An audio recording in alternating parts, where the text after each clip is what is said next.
अस्सलाम वालेकुम नाज़रीन, मैं हूँ रियाज आजिज़, प्रोग्राम है दीपल्स।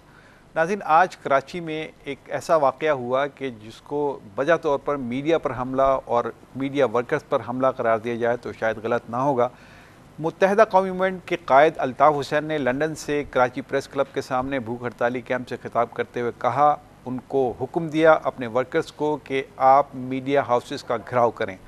और घेराव करने के बाद ज़ाहिर है कि जो वहाँ सूरत हाल हुई वो सबके सामने है। वहाँ पर कितने कारकुन ज़ख्मी हुए हैं, यकीनन मीडिया के कारकुन भी ज़ख्मी हुए हैं और ख़ुद MQM के कारकुन भी इससे ज़ख्मी हुए हैं। सूरत हाल बहुत ज़्यादा ख़राब हुई है। इंटरनेशनल सतह पर ये बहुत बड़ी ख़बर बनी है कि 3 मीडिया हाउसेस का नाम लेके अल्ताफ़ हुसैन साहब ने उसका घेराव करने और बाद में ज़ाहिर है कि तशद्दुद हुआ तो वो भी उसी हुक्म पर हुआ होगा, उसका हुक्म दिया और वो सारे मामला बिगड़े। मुत्तहिदा कौमी मूवमेंट भूख हड़ताल पर थी, उसका एक सियासी इमेज किसी हद तक बेहतर हो रहा था उन भूख हड़ताल के मामलात की वजह से और वहाँ पे बैठे लोगों की वजह से। वो भूख हड़ताल पे बैठे लोग मुतालबात मुख्तलिफ कर रहे थे हुकूमत से जो मंजूर नहीं किए जा रहे थे, लेकिन किसी हद तक वो सॉफ्ट इमेज और एक पॉलिटिकल इमेज MQM का बेहतर हो रहा था उस भूख हड़ताली कैंप की वजह से।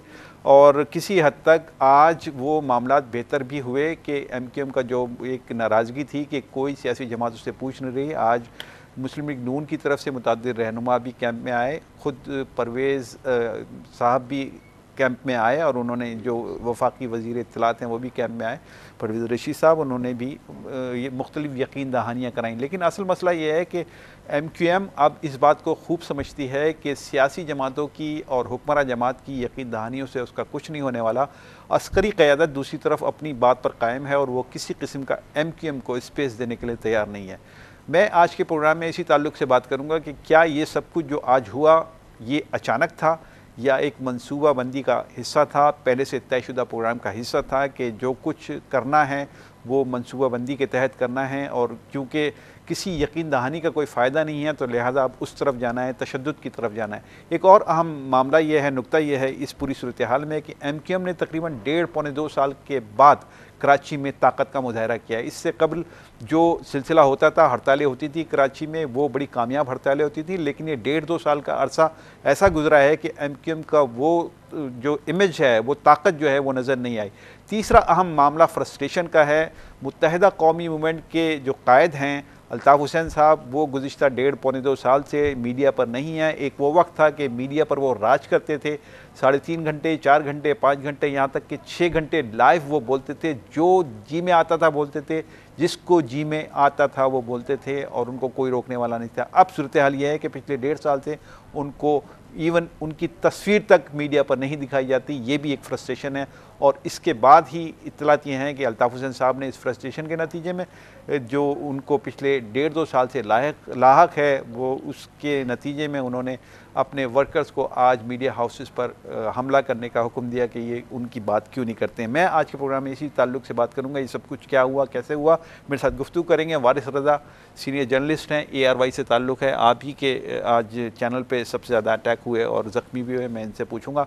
मेरे दूसरे मेहमान हैं जनाब ताहिर हसन साहब। ताहिर हसन साहब सीनियर जर्नलिस्ट हैं, सदर हैं कराची प्रेस क्लब के साबिक़ सदर। बहुत शुक्रिया सर आपका तशरीफ़ लाने का। और तीसरे मेरे मेहमान हैं असलम शाह, सीनियर जर्नलिस्ट। असलम शाह, बहुत शुक्रिया, डेली टाइम्स से ताल्लुक़ है आपका।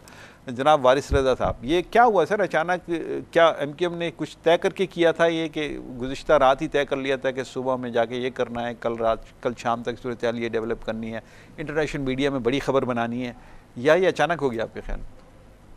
मैं ये समझता हूँ कि ये असल में मैं जब 4:10 पर जो है प्रेस क्लब में दाखिल हुआ तो उस वक्त जो है ना अल्ताफ़ हुसैन साहब की तकरीर जो है वो चल रही थी और उस तकरीर में ज़ाहिर है कि वो क़यादत को मुंतकली का ऐलान कर रहे थे और ग़ालिबन जो है नाम लिया गया फ़ारूक सत्तार साहब का कि इनको क़यादत दी जाए और आइंदा में क़यादत से दस्तबरदार हो। ये मेरे प्रेस क्लब में दाखिल होते वक्त की सूरत हाल।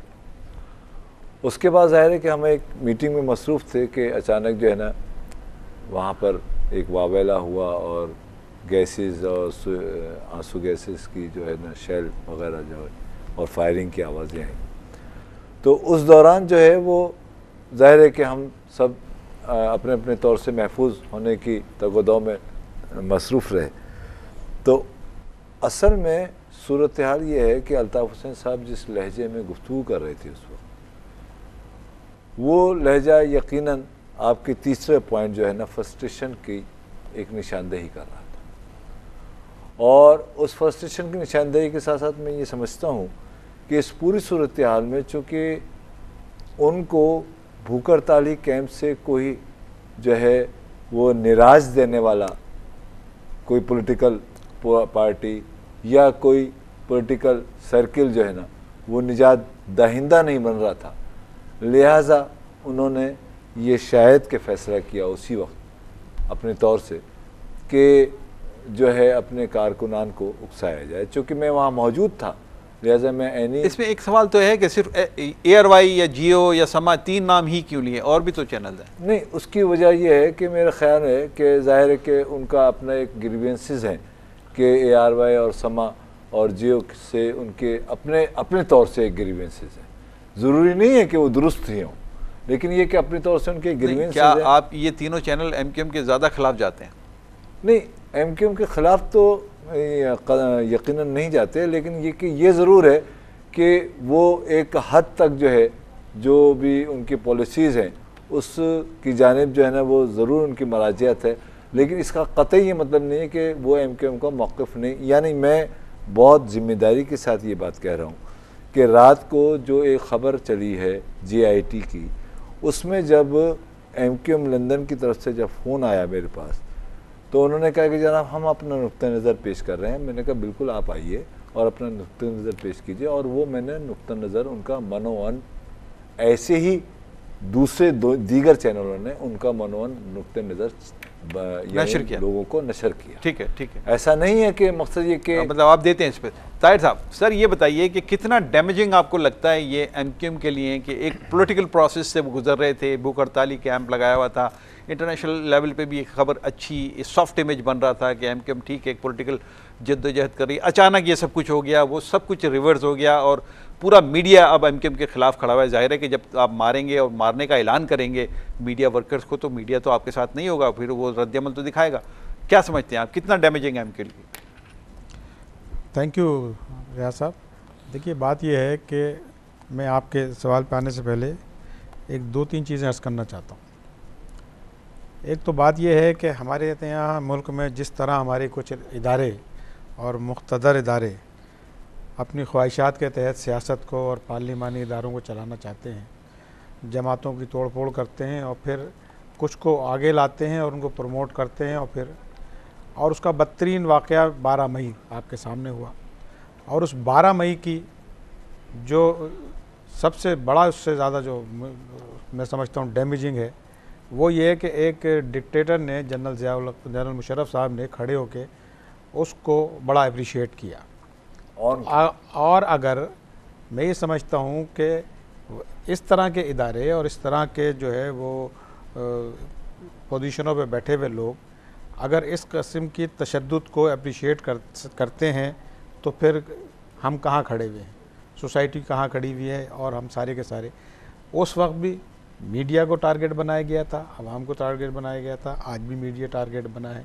मीडिया को बार बार टारगेट क्यों किया जाता है, ये सिर्फ एमक्यूएम का मसला नहीं है, सारे ग्रुप्स का और भी इदारों का मसला है। अच्छा ही है। तो मैं ये समझता हूँ कि जहाँ तक एमक्यूएम की आपने बात की, सियासी तौर पे यकीनन नुकसान की बात है उनके लिए, इसलिए कि एक पुरअमन मूवमेंट वो चला रहे थे। भूख हड़ताल एक पुरअमन स्टेप है जमहूरियत का और वो एक तरीका है आपको अटेंशन अपनी तरफ करने के लिए। लेकिन ये भी दूसरी तरफ है कि जिन लोगों से वो डिमांड करना चाहते थे वो तो उनको बात ही नहीं कर रहे थे उनसे, और उनके बार बार ये कह रहे थे कि हमारा तो झगड़ा पीएस पार्टी से है ही नहीं, हमारे तो मामला फेडरल गवर्नमेंट के साथ हैं जो ऑपरेशन चला रही है। और जो ऑपरेशन चलाने वाले इदारे हैं, देखिए रियाज साहब, सिर्फ ऑपरेशन गोली चला देने और गोला फेंक देने से नहीं होता, उसके जो आफ्टर इफेक्ट्स होते हैं, उसके जो सियासी मामला होते हैं उनको भी हैंडल किया जाता है। उसके लिए तो कोई तरीक़ाकार इख्तियार नहीं किया गया, उससे लिए तो कोई बातचीत का रास्ता नहीं खोला गया, किसी को स्पेस नहीं दिया गया।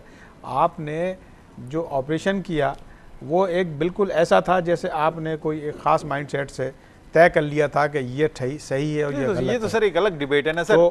मुझे आज की बात बताइए, आज जो अल्ताफ हुसैन ने रवैया इख्तियार किया और मीडिया हाउसेस पे हमले करने का एक तरीके से ऑर्डर दिया उन्होंने, ये ठीक है? मैं कह रहा हूँ कि इस पे तो यानी कोई दो राय नहीं हो सकती। नहीं, आप दूसरी तरफ चले गए ना कि वो ऑपरेशन का तरीकेकार पे आप बात कर रहे हैं। मीडिया पे हमला तो कभी भी काबिल कबूल हो ही नहीं सकता, चाहे कोई भी करे इदारा, उस पर तो कोई दो राय है ही नहीं रियाज साहब। लेकिन मैं ये अर्ज़ करूँ कि ये हालात जो पैदा किए जाते हैं जिसमें मीडिया जो है अल्टीमेटली जाके वो टारगेट होता है, तो आप ये देखिए कि बलूचिस्तान हाई कोर्ट ने एक फ़ैसला सुनाया कि जनाब ये जो इंतहा पसंद तंजीमें हैं इनके जो क्लेम आते हैं कि हमने ये किया और हमने ये किया, ये नहीं छापे जाएंगे। वहाँ के मीडिया ने कहा कि हमारी सबकी लाइव जो है स्टेक पर है, हम ये आपकी बात नहीं मान सकते, इसको वापस लिया जाए, और वो फैसला वापस लिया गया। तो अब मैं ये समझता हूँ कि किसी भी इदारे को, किसी भी लीडर के मामलात को सियासी तौर पर हल किया जाना चाहिए। उस पर पाबंदी इस तरह लगाना मैं नहीं समझता कि बेहतर है। आपने मीडिया को स्टेक पर डाल दिया है, वो जिम्मेदार हैं इदारे जिन्होंने एक ख़ास जो है वो पाबंदी लगा दी और टारगेट बना मीडिया। नहीं, आप तो ये भी तो देखिए ना कि वो जिनकी आप बात कर रहे हैं कि उनको अब स्पेस नहीं मिलता मीडिया पर, उन्होंने माजी में 6-6 घंटे जो लाइव खिताब करके सब कुछ ख़त्म कर दिया, उन्होंने जो चाहा बोला। ये तरीका ठीक था आपके ख्याल में? वो किसके आशीर्वाद से था? मेरा आपसे सवाल है, आप बताइए वो किसके आशीर्वाद से था? उस वक्त क्यों ये सारे इदारे खामोश बैठे थे? उस वक्त क्यों मीडिया को पिटने के लिए छोड़ दिया गया था? ये भी तो एक सवाल बनता रहा साहब। तो मेरी अर्जी है कि सारे मामलात को तरीके से हैंडल किया जाए तो चीज़ें बेहतर होंगी। सिर्फ मीडिया को किसी भी तरफ से कंडेम करना, हमला करना, ये इंतहाई काबिल मज़म्मत है। बीइंग साफ़ी असलम शाह, ये बताइए आप कि ये टारगेट क्यों एयरवाई, समा और जियो, ये तीन ही क्यों? बाकी भी तो मीडिया है ना, और जाहिर है कि उससे जुड़ा हुआ अगर कोई चैनल था, जैसे न्यू था, उसका भी लड़का ज़ख्मी हुआ है, उसकी भी टांग गालिबन डैमेज हुई है। तो ये क्या है, मतलब 3-4 चैनलों को आपने ये हिट करके क्या मैसेज दिया? ये रियाज साहब शुक्रिया, आपने ये साफ़ियों के पे और साफ़ी मीडिया हाउसेस पे जो हमले हुए हैं इसके हवाले से आपने हमें बुलाया। और ये इस हवाले से जो अल्ताफ़ हुसैन का जो बयान है ना, वो 2013 के इलेक्शन के दौरान भी थे और वो उस वक्त 2 मीडिया हाउसेस के ख़िलाफ़ थे। और उस वक्त बयान आया था कि जियो जो हमारे ख़िलाफ़ कंपेन चला रहा है और एक चैनल हमारे ख़िलाफ़ कंपेन चला रहा है, उनके ख़िलाफ़ उन पे हमले किए जाए, उनको उनके एंकर्स को ये किया जाए। वो सारे यानी पहले भी चल चुके हैं। अच्छा, ये अब ये जो 5 दिनों से 6 दिनों से हड़ताल चल रही है, भूख हड़ताल चल रही है, इस दौरान भी ख़िताबात होते रहे और वो बड़े एग्रेसिव ख़िताब होते हैं। लोग रिपोर्ट नहीं करते, मतलब लोगों को मीडिया के ज़रिए नहीं पता है, लेकिन हमें तो मुख्तलिफ़ ज़राए से मिलते रहते हैं, या मैं ख़ुद रात में कई दफ़ा मैंने सुना है वहाँ पे वो अभी भी एग्रेसिव ख़िताब कर रहे हैं।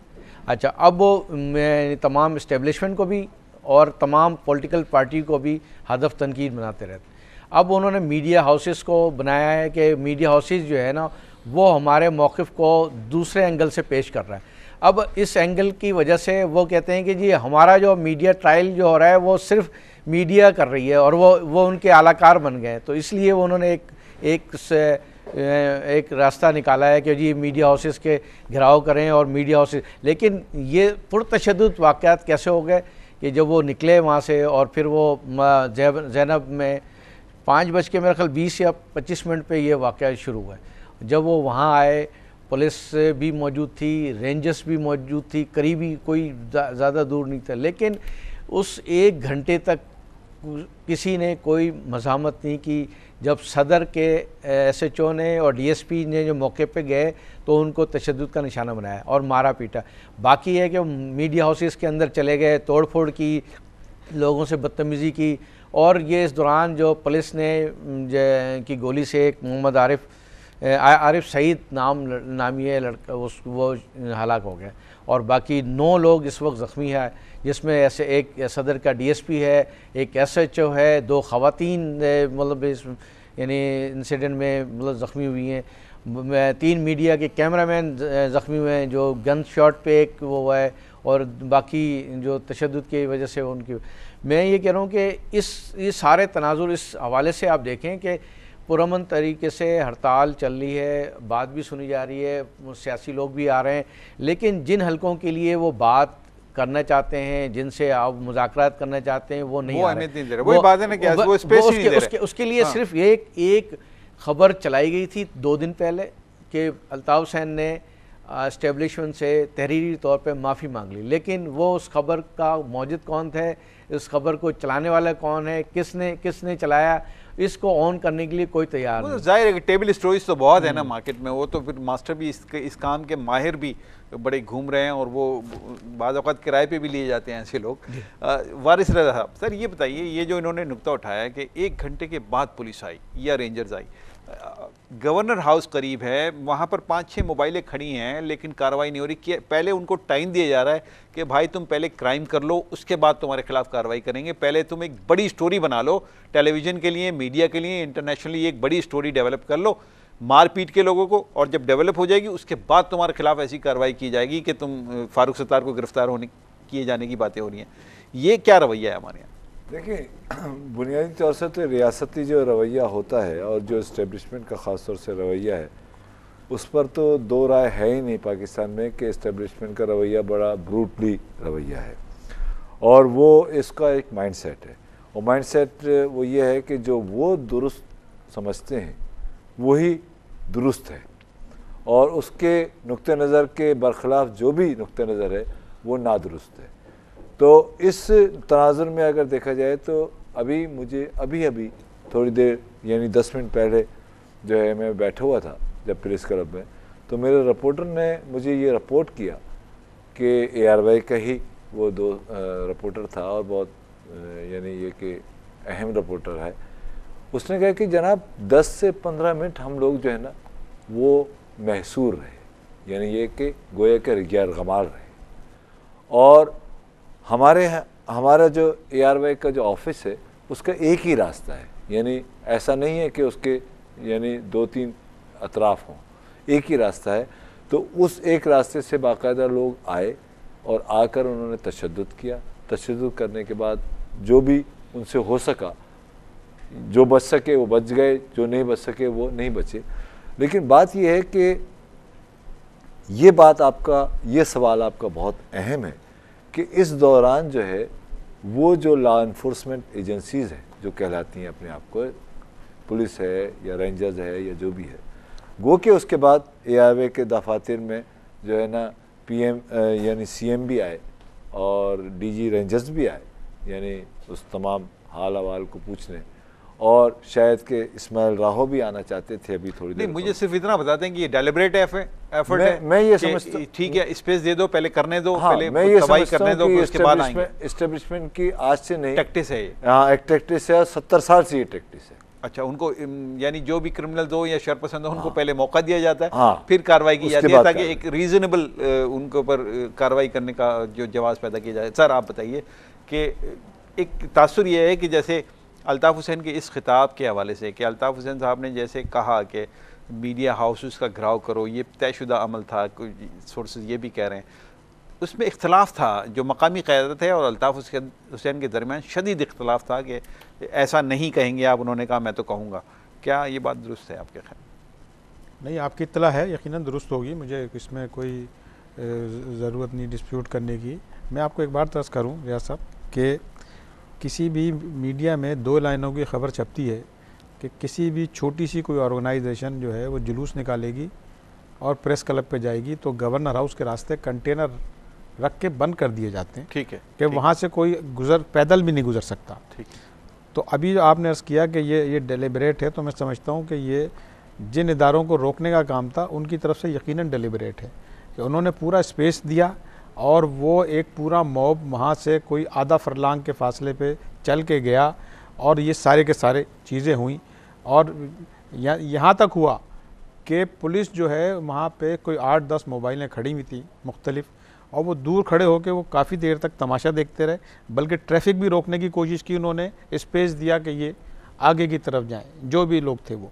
अब उसमें अगर किसी पार्टी का कोई प्लान था, 1 दिन पहले था या 2 दिन पहले था या उसी वक्त था या प्रोवोकिंग था, जो भी था, तो एडमिनिस्ट्रेशन कहाँ थी? क्या कर रही थी। वहाँ से आधे किलोमीटर के फासले पे हेडक्वार्टर है रेंजर्स का, वो कहाँ है।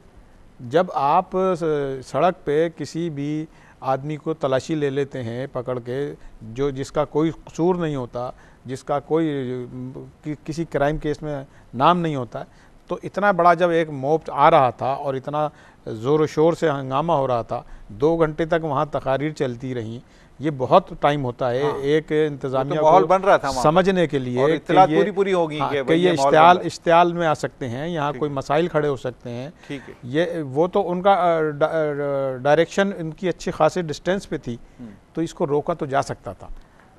क्यों नहीं रोका गया, अब ये इसका जवाब तो वो लोग दे सकते हैं जो जिम्मेदार हैं इसके रोकने के। ठीक है नाज़रीन, एक छोटे से ब्रेक के बाद हम दोबारा आते हैं, गुफ्तगू यहीं से दोबारा शुरू करते हैं।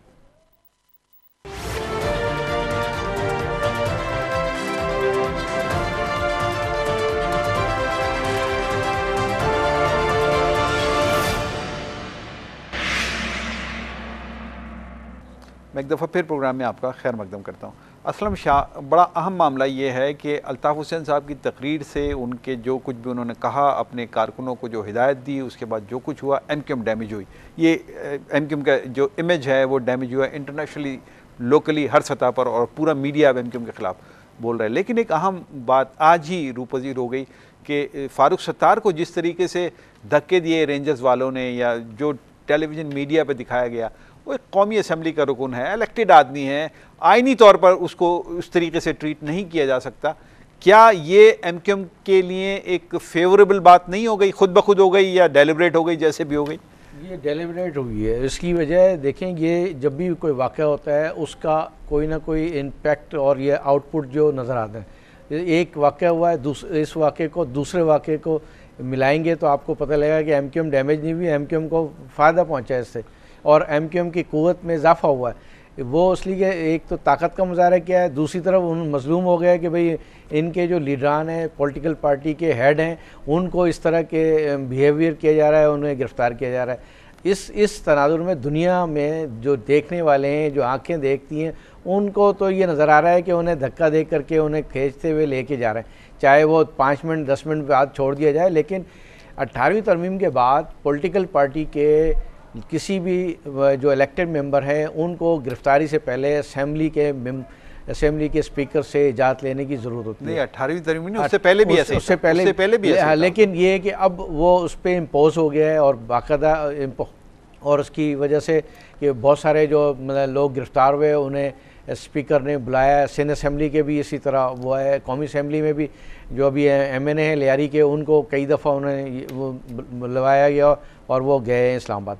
मैं ये कह रहा हूँ कि एक पॉलिटिकल पार्टी, जो कोई भी पॉलिटिकल पार्टी है, अगर वो उस एक्टिविटीज़ कर रही है, उसका दफ्तर है, दफ्तर पे अगर दफ्तर बंद कर देंगे, पॉलिटिकल सिस्टम बंद कर देंगे उनके, फिर वो जराइम में आएंगे, उनका रिएक्शन होगा, कोई ना कोई रिएक्शन होगा, और उस रिएक्शन में मतलब मिसहैप हो सकता है, एक्सीडेंट कोई भी हो सकता है। इस किस्म के जो वाक़यात हैं, इसमें डेलिबरेटली हो जाता है। यानी वो जा कर के, जिस तरह वो घिराव करने के लिए गए थे, वो पूरा दफ्तर रेरगमाल बना लिया। घिराव का मतलब ये नहीं कि वो दफ्तर या वहाँ पुरअमन तरीके से एहतजाज भी कर सकते थे, नीचे खड़े होकर के एहतजाज कर सकते थे, ऊपर दफ्तर में जा कर के उनके वो तो जो उनको हिदायत दी है उन्होंने उस पर अमल किया। जनाब आप बताइए सर कि ये जो एक रहनुमा आए हैं टेलीविज़न चैनल पे MQM के, लियाकत, आप डॉक्टर आमिर लियाकत हुसैन साहब, उन्होंने माजरत की, उन्होंने कहा जी ये अगर कारकुन MQM के थे तो मैं माजरत चाहता हूँ, वैसे ये शरपसंद भी हो सकते हैं। एक इन्होंने बड़ा अजीब व गरीब रवैया इख्तियार किया है, ना वो मानते हैं ना वो इनकार करते हैं। तो ये क्या तरीका है, ये माकूल बात है आपके ख्याल में? देखिए, मैं ये समझता हूँ कि मैं तो खैर आमिर लियाकत को ही माकूल आदमी नहीं समझता हूँ, तो लिहाजा नहीं, वो तो आपकी राय है, मैं तो उनके ये मेरी एक राय है। हाँ ठीक है, बात ये है कि वो माकूल इसलिए नहीं है, नहीं आमिर लियाकत पे डिबेट ना करें, इस पे वो जो बात क्वेश्चन किया ना, इसलिए नहीं है कि अगर 2 अफराद, 2 ताकतें, फ़र्ज़ किया कि 2 ताकतें आपस में लड़ रही, और 2 ताकतें लड़ने के साथ साथ जो है ना ये भी समझ रही हैं कि हमारी लड़ाई से किसी तीसरे फरीक को फ़ायदा पहुंच सकता है, तो इसका मतलब ये है कि कोई भी 2 में से एक ताकत अगर गलती करेगी तो तीसरे फरीक को फ़ायदा पहुंचेगा। तो वो ताकत गलती ही ना करे, जिससे तीसरे फरीक को फ़ायदा हो, जैसे कि वो कह रहे हैं कि जनाब नामालूम या वो अफराद आए और उन्होंने आकर ये कर दिया। बात यह है कि वो तकरीर जो है, अगर चूँकि मीडिया का मसला है, चूँकि एक हमारे यहाँ सूरत हाल ऐसी ही है जिस वजह से हम बयान नहीं कर सकते बहुत सारी चीज़ें, तो वो अगर आप गुफ्तगू जो कि मैं खुद सुन रहा था आज की हाँ, तो वो अगर आप गुफ्तगू सुन लें तो उस गुफ्तगू का रिएक्शन यही निकलेगा कि उससे कहा गया कि जनाब आप जो है उनसे, जब कहा गया कि जनाब इनको सबक सिखाएं और कराची को कश्मीर बना दें, अच्छा, ये जुमले कहे गए। उस पर वहाँ से कुछ अफराद ने कहा कि क्या ये जो अफराद खड़े हुए हैं इनको भी, यानी मीडियामैन को भी हाँ। तो उन्होंने कहा नहीं, ये तो गरीब लोग हैं, ठीक है, आप जो है ना इनके मालकान को जाके सबक सिखाएं। ये अल्ताफ हुसैन साहब ने ये अब इससे क्या रिएक्शन आएगा आप मुझे बताएं ना। अच्छा ताहिर, ये अगर इस तरह के जुमले आप अदा कर रहे हैं और सारे मीडिया के सामने कर रहे हैं, वो रिकॉर्ड भी हो रहे हैं, कहीं ना कहीं नहीं चल रहा है वो किसी टेलीविज़न चैनल पे, ये अलग बात है, लेकिन वो रिकॉर्ड तो हो रहे हैं और सारा मीडिया मौजूद है पूरा, और प्रेस क्लब जैसी जगह पर बैठ के आप ये बात कर रहे हैं। तो अब फारूक सत्तार जैसे लोगों के लिए क्या ये गुंजाइश फिर भी है कि वो आके ये कोई दलील दे सकें, कोई जस्टिफिकेशन दे सकें कि अल्ताफ़ साहब ने ये बात इस तनाजुर में कही है? देखिए, ये तो उनका हक़ है, उनको जो भी वो कहना चाहें और लोग उसको एक्सेप्ट करें ना करें, ये उनका, लोगों का भी हक़ है। अभी आपने ज़िम्मेदारी की बात की, तो मैं ये करूँ कि एक तो ये कि जब अभी SHO इस वाक़े की FIR दर्ज करेगा तो वो क्या लिखता है, ये बड़ा इम्पोर्टेंट है। वो किसी नामालूम में डालता है, शरपसंदों में, या किसी का नाम लेता है, एक बात। दूसरी बात ये कि इस मुल्क में दहशतगर्दी के जितने वाक़यात हुए हैं, कुछ लोगों ने उसको एक्सेप्ट किया है कि हमने किया है, तो क्या हमने उनको पकड़ लिया या हमने उनको सज़ा दे दी, या हम तो अभी तक उनको गले से लगाए बैठे हैं, उनको प्यार कर रहे हैं, अच्छे और बुरे में अभी तक हमें तमीज़ ही नहीं आई है। तो अब ये वाली चीज़ें तो छोड़ दीजिए आप। बात ये है कि जब आप कहते हैं कि फ़लाँ पार्टी का अस्करी विंग और फ़लाँ ग्रुप का अस्करी विंग, तो बहुत सारे और भी अस्करी विंग हैं, उनको भी रोका जाना चाहिए। इस शहर में, इस मुल्क में बहुत सारे बैनर आज भी लगे हुए हैं। कश्मीर में आज़ादी की जद्दोजहद के लिए बहुत सारे बैनर यहाँ भी लगे हुए हैं। तो अगर ये सारी चीज़ें जायज़ हैं तो फिर अल्ताफ़ हुसैन की तकरीर में क्या ख़राबी है? वो भी कोई बात कर रहा है तो उसको सुन लेने में क्या परेशानी है? एक बड़ी पार्टी का लीडर है वो, उसके इलेक्टेड MNA हैं, MPA हैं, सेनेटर्स हैं, लोग उसको वोट डालते हैं। और ये कैसे हो सकता है कि लोग जिसको वोट डालते हों वो आपकी नज़र में ख़राब है तो लोगों की नज़र में भी ख़राब हो जाए? ये तब्दीली लानी पड़ेगी, आपको बर्दाश्त करना पड़ेगा। ये 1960 नहीं है जब आप ख्वाहिश रखते हैं कि जनरल मुजीब का कान पकड़ के एक पुलिस वाला लेके आ जाए, तो ये तरीका गलत है। आज जो मीडिया में जो कुछ देखा गया, जिस तरीके से फारूक सत्तार को धक्के दिए गए, ये किसी महज़ब माशरे में नहीं होता। सवाल तो बनता है ना, महज़ब माशरे में नहीं होता। आप जो बात कर रहे हैं उसमें एक सवाल बड़ा इंपॉर्टेंट है, वो आपसे मैं ज़रूर पूछना चाहता हूँ, नाज़रीन भी सुनना चाहेंगे, कि एक ऐसा आदमी कि जो खुलेआम मीडिया पर मीडिया वालों ही को मारने की बात कर रहा है, उनको घिराव करने की बात कर रहा है, आप उसको डिफेंड कर रहे हैं कि उसने ये बात यूँ कही है, उसको स्पेस दिया चाहिए, उसको चूँकि लोग मुंतखब करते हैं उसको वही मकाम दे, ये माकूल बातें हैं इस तरह? बिल्कुल माकूल बात है, ये बिल्कुल माकूल बात है, इसलिए कि ये ना तो मीडिया का हक़ है कि किसी का गला दबाए, और ना ये किसी इदारे का हक़ है कि किसी का गला दबाए। क्या किसी रहनुमा का ये हक़ है कि मीडिया पे हमला करने का हुक्म दे? नहीं, ये भी हक नहीं है। लेकिन ये तो फिर आप उसकी कम से कम मजम्मत तो कीजिए ना। आप कह रहे हैं कि उसको स्पेस दिया जाना चाहिए, उसको मौका दिया जाना चाहिए। शुरू में मजम्मत की थी, हाँ। शायद आपने, मेरा ख्याल है कि मेरी बात गौर से नहीं सुनी। मैंने पहले ये बात कही थी कि किसी भी मीडिया पे हमले पे कभी भी उसको फेवर नहीं किया जा सकता, ये काबिल मजम्मत है, बदतरीन इक़दाम है।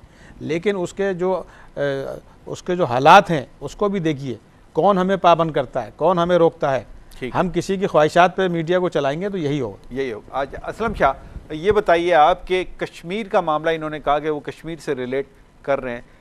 आज जो सूरत हाल बनी और ख़ास तौर से इतनी बड़ी खबर बनी है ये इंटरनेशनल सतह पे, कराची के ताल्लुक से, कराची में डैमेजिंग हुई है, कराची में जलाव घिराव हुआ, काफ़ी अरसे के बाद हुआ। कश्मीर का मामला है, दूसरी तरफ मोदी के बयानात हैं, हालिया बयानात जो उसने दिए हैं, और उस पर जो सलाम भी पेश किया गया बलूचिस्तान के एक रहनुमा की तरफ से उसको।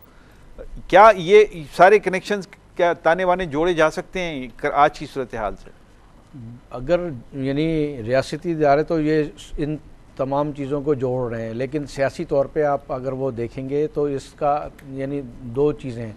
उसके एहतजाज चल रहा है, सियासी तौर पे जो एहतजाज है गिलगित में, कश्मीर में और बाकी शहरों में भी एहतजाज चल रहा है मोदी के बयान पे, रिएक्शन भी नज़र आ रहा है, पॉलिटिकल मूवमेंट भी नज़र आ रही है। लेकिन आप कश्मीर का इशू अलग है, कश्मीर का बिल्कुल डिफरेंट इशू है, लेकिन कश्मीर को कराची से जोड़ा इसलिए जाता है कि कराची पाकिस्तान का बड़ा शहर है और दुनिया के 6 बड़े आबादी वाले शहर यानी तस्वर किया जाता है, जहाँ सबसे पॉपुलेशन ज़्यादा है। इसकी वजह से दुनिया में अगर पाकिस्तान का नाम कहीं आता है वो कराची के हवाले से आता है। आप देख लें कराची में ऑपरेशन चल रहा है, पूरे मुल्क में कहीं ऑपरेशन नहीं है।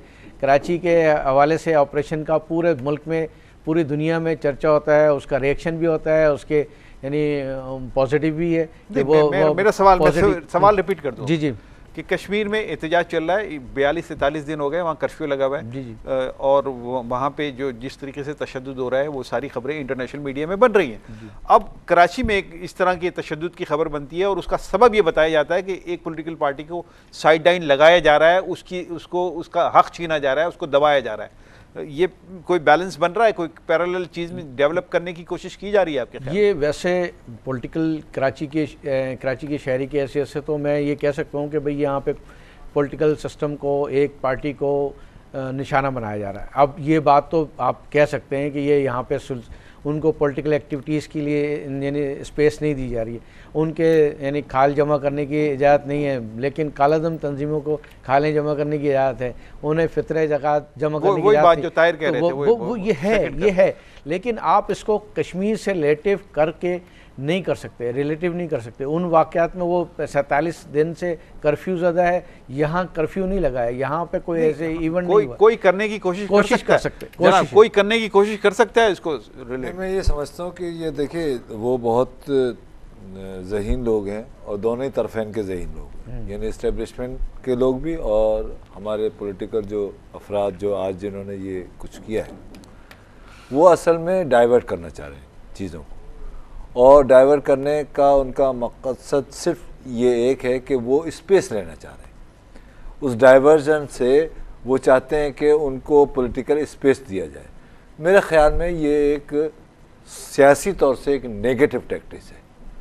उसके सियासत में उसका तरीक़ाकार ये नहीं होता जो कि उन्होंने अपनाया है।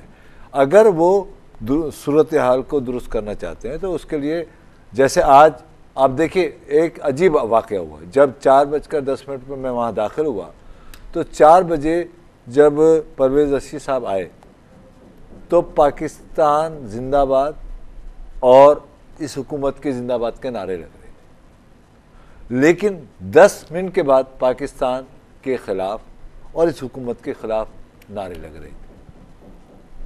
तो मेरे ख्याल है कि ये कोई पॉलिटिकल तरबियत का ना हिस्सा है ना कोई पॉलिटिकल टैक्टिस है। मैं समझता हूँ कि जो MQM है वो पॉलिटिकली तौर से अपने आप को मैच्योर करे और पॉलिटिकली जो है ना कंपल्सन अगर वो हासिल करना चाहती है तो पॉलिटिकली हासिल करे। ठीक है, इस तरीके से जो है ना। ताहिर हसन ये बताइए कि ये बार बार क़यादत छोड़ने की बात की जाती है अल्ताफ़ हुसैन साहब की तरफ से और इस दफ़ा भी की गई है, अभी आज की बात भी है कि क़यादत वो छोड़ रहे हैं, छोड़ेंगे भी कि नहीं छोड़ेंगे? देखिए ये तो उनकी एक पार्टी का एक तरीक़ेकार अगर है छोड़ने का तो वो छोड़ भी सकते हैं, और उनके यहाँ अगर स्ट्रक्चर उनका ऐसा है कि कोई सेकेंड हैंड कमांड है या कोई रिप्लेसमेंट हो सकता है वो एक अलग से। मुझे तो नहीं लगता, इसलिए कि वो पार्टी पिछले 30 साल से एडॉक कमेटी पे चल रही है, ऑर्गेनाइजेशनल स्ट्रक्चर नहीं है उनका। मैं एक चीज़ अर्ज़ करूँ कि आपने इसको लिंक किया कश्मीर से, तो 90 की दहाई में जब हमें बताया गया कि ये जिनापुर बना रही है ये पार्टी और ये सारा का सारा मुल्क दुश्मन है, फिर हमें 2000 में कहा गया कि इनसे ज़्यादा तो मुहब्बे वतन कोई है ही नहीं, और फिर उनको जो 8 साल 7 साल उनको जो जितना कुछ दिया गया, गवर्नर बनाया गया, वज़रा बनाए गए, सारा पावर दिया गया, पैसे दिए गए, और उनका जो पॉलिटिकल पावर था वो रिस्टोर ना सिर्फ हुआ बल्कि बहुत स्ट्रॉन्ग हुआ। तो अब हमें तो ये सारी चीज़ें अब क्लियर करके बताई जाएं कि या तो वो झूठ था जिनापुर, या फिर जो बाद में किया गया वो क्या था। इस किस्म की चीज़ों में लोगों को उलझाने के बजाय मैं समझता हूँ कि हर इदारे को अपनी डायरेक्शन में रह के काम करना चाहिए, अपने डोमेन में रह के काम करना चाहिए। सियासतदानों को अपने डोमेन में रहना चाहिए और उनको काम करने देना चाहिए। सियासी क़ुव्वतों को कुचलने का ये तरीक़ा नहीं होता है। आप उनको सियासी स्पेस देते हैं और दूसरी सियासी क़ुव्वत भी आती है मैदान में और वो मुकाबला करके स्पेस लेती हैं। ये तरीक़ेकार नहीं होता है। आपने जितना दबाने की कोशिश की उससे ज़्यादा वोट पड़े, आपने जितना तोड़ने की कोशिश की उससे ज़्यादा सीटें बढ़ी। तो मैकेनिज़्म में आपकी ख़राबी है, उनकी ख़राबी नहीं है। ठीक है, ये बड़ा इंपॉर्टेंट और इसी बात को मैं आगे बढ़ा रहा हूँ जनाब असलम शाह कि एमक्यूएम, ठीक है आज की खबर सबसे बड़ी है, एमक्यूएम के मुखालफत में सारे चैनल प्रोग्राम कर रहे हैं, उनके रवैये के ख़िलाफ़ सब बातें कर रहे हैं। हम में से भी शायद एक दो लोग अपने तजिया दे रहे हैं, लेकिन उसके बावजूद उनका जो वोटर है, अभी आप इलेक्शन कराएं, बाई इलेक्शन कराएं, कुछ भी कराएं, उनका वोटर इंटैक्ट है। वो वोट एमक्यूएम ही को डालता है, अल्ताफ़ हुसैन ही को डालता है। क्या वजह है आपके ख्याल? सर, ये जो हमारी पॉलिटिकल पार्टीज़ हैं, पीपल्स पार्टी हो, नून है और पीटीआई, अभी आप रिसेंटली आप कह सकते, इन पार्टियों में जो स्ट्रक्चर होना चाहिए ज़िला की सतह पे, टाउन की सतह पे या यूनियन की सतह पे नहीं है। ये बुनियादी स्ट्रक्चर होता है जो इलेक्शन में वर्किंग में काम आता है। वो कहते हैं कि जमात इस्लामी के भी बहुत सारे वो हैं, लेकिन एक जगह एक हलके में जमात इस्लामी के पास भी इतने वर्कर नहीं है कि एक एमएनए के सीट पे जो कम से कम मेरा ख्याल 1000 लोगों की ज़रूरत है, जो पोलिंग स्टेशन में बैठे, पोलिंग कैंप लगाए, लोगों को सर्विस दे, ताकि वो वोट जिससे लेना है उसको अगर नहीं ला सकता है वोट, तो वो फिर कामयाब नहीं हो सकता है। एमक्यूएम की कामयाबी की वजह यह है कि जो लोग यहाँ पे एमक्यूएम के हवाले से, इलेक्शन के हवाले से उनका एक पूरा साल काम करते हैं और पूरे यानी जो इलेक्शन के जो कैंपेन है एमएनएस के, कितनी ज़रूरत है, कितने लोगों की ज़रूरत है, उनकी रिक्वायरमेंट के हिसाब से वो अपना फुलफ़िल करते हैं। इसकी वजह से उनकी कामयाबी। मैं एक मिसाल दे रहा हूँ, 2013 में इलेक्शन में, तो मैं इलेक्शन की मतलब रिपोर्टिंग करता हूँ, मुझे अंदाज़ा है कि 289 इतना जो कराची का जो हल्का है और सबसे यानी मतलब केमाड़ी से लेकर के और बहुत बड़ा हल्का है, हाउस बे, मनोड़ा और साइट तक जाता है, साइट मेट्रोविल तक, भवानी चाली साइट, बल्दिया और पता नहीं कितने एरिया। उस हल्के से एमक्यूएम का उम्मीदवार कामयाब हो गया। अब वो कामयाबी कैसे हुई है आप अंदाज़ा लगा लें, 37,000 वोट लेके कामयाब हुआ। उन्होंने अपने हल्के जहाँ जहाँ वो दायरा कर दिया है कि ये हल्का है, हम यहाँ पे जीत सकते हैं, उस हल्के में उन्होंने अपनी पूरी प्लानिंग की और एक पोलिंग स्टेशन में आप ये समझते हैं कि जो एमक्यूएम जीतती है उसके पीछे उनके प्लानिंग मंसूबबंदी होती है। मैं सिर्फ एक बहुत शुक्रिया आपका असलम शाह। जनाब ताहिर साहब आपका भी शुक्रिया, वारिस रज़ा आपका भी मशकूर हूँ। नाज़रीन, गुफ्तगू आप तक पहुँच गई।